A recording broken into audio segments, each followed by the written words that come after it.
Assalomu alaykum aka. Men bitta qurta olaman. Bitta pista olaman.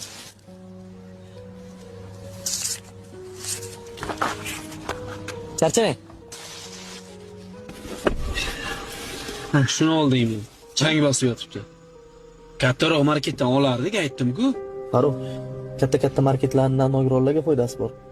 Yetim yesirlarga foydasi bor. Xo'sh, buni nima foydasi bor hozir? Ana o'tirgan akani ko'ryapsan? Xo'sh, o'zi nogiron.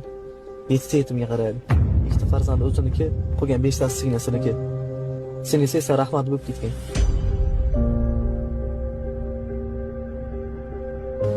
Amaga nima beradi? Qizim, senga nima olib beradi? Hech narsa kerak emas, dadajonim o'zlari olib beradilar. Dadajon, ukamni bog'chadan olib keldilar. Sovg'am tushib qopti. Yuring, uyga ketamiz.